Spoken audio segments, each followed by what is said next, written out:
Obviously, a great victory for our team coming into this building and playing at school, quality opponent like Minnesota, the tradition they have, and a great team, a well-coached team they have. This was just great for our guys to come out and obviously get the win tonight and win the victory, win the tournament. That was our goal coming out. We've had a little bit of success out here in the West so far this year, and I thought our guys, after weathering the storm and getting great goaltending the first 10 minutes of the period, I thought that was a difference and just allowed our guys to feel a little more comfortable. We knew they were going to come fast, and that by far is the best team we play in terms of comes with pace. They come at you, they're fast, they're quick, and we were on our heels for a while. And I thought we weathered the storm, and after getting outshot in the first period, I thought in the second, third period we had plenty of chances. Obviously, aided a little bit by some penalties, power plays on our end, but proud of our guys, proud of the way our team competed and got the win. What does it feel like to frustrate a team like that on the road again, as fast, as strong as Minnesota? Yeah, I don't know if we frustrated them. I think the penalties probably frustrated them a little bit, and maybe that added to it. We just try and play a simple, basic game. We try to stay above the puck and not not to try to eliminate their on-man rushes. They jump up, they're aggressive, they bring their defensemen and activate them into the rush. So. The frustration, maybe because the fans were, I think, inciting a little bit too with a lot of the calls, and maybe that carried through the team. All I know is they're a very good hockey club. When was the last time you had 3 5-on-3s in a game? Doesn't happen very often, does it? No, we had 2 last night. So I thought the referees did a good job. They called it as they saw it. And you took advantage. I think we could have maybe got a couple more, but. We did take advantage. We got a couple power play goals. We gave up a shorty, which they jumped us. They're just they play the game fast, and they think the game fast. So you've got to play to their level quickly because of the way they play the game, and that's why I think we're on our heels a little bit till we got used to their speed and their pace. Rawlings did really well. You stopped a number of their chances of breakaways, right, on short-handed. Yeah, I think Rawlings is. I've said this. And no disrespect to any of the goaltenders in Hockey East. I think he's the best goalie in Hockey East. I think he's the best goalie, in the country. He's helped us out with a young defense early on as we made a transition, and a young coaching staff and new systems. And the guy's a rock back there for us. He's been very good all year long. Braden Pimm, 2 goals yesterday, active in play again today. What can you say about how he's been on basically a tear of this?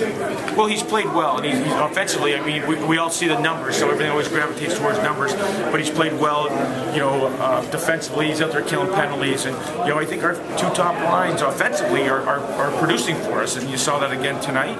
And but Braden Pimm plays all 200 feet of the ice, and that's. We can't have one-dimensional players, and he plays all 200 feet. Coach, we talked to you at the beginning of the year when you kind of inherited this schedule. Did you ever think you would go out here and not drop one? Well, when I took the job and I saw the schedule and I talked to my good friend Greg Cronin, who's now with the Toronto Maple Leafs, I said, did you know you were leaving? Because at Michigan, at Notre Dame, back-to-back weekends, and then obviously out here in Minnesota, hoping that you'd get to play Minnesota because you want to get to the championship game, and you think about those 3 teams are national powerhouses. So, hey, pleased the way we play. Obviously, our kids. The first weekend we went out to Michigan, our guys I think bonded really well, and then it just carried forth. And there's a mindset, mentality that we're starting to mature as a team. We still have ways to go, but we're starting to mature as a team. And there's a mindset we come in here having done it in Notre Dame and Michigan that we're ready to go. Does that breed a different level of confidence for your guys, especially once you get down into crunch time, down 2-3 minutes left to go in the game? They're going to have the ability to finish out the contest. Yeah, there's no doubt it gives you confidence.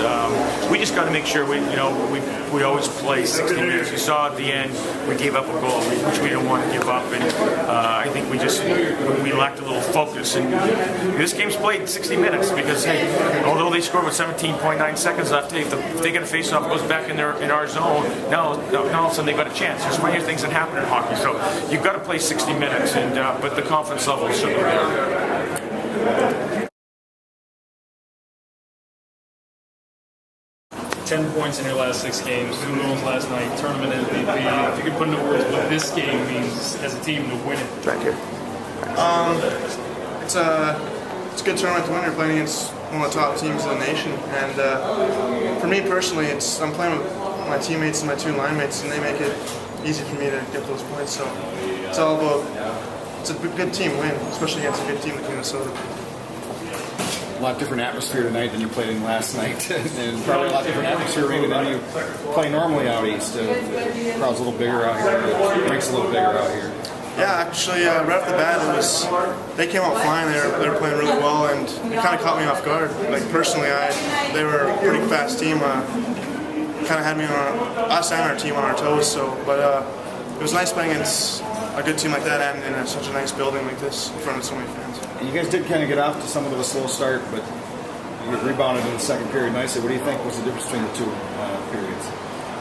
We just relax in the dressing room, try to tone it down a bit, get back to what makes us successful, and just playing Northeastern hockey. So we kind of just relaxed, played our game, and kind of settled down after the first period. It was a little different playing in front of 8,000 instead of 100. Sorry, lots of shorthanded chances. That really unnerving on the power play. They got so many rushes moving.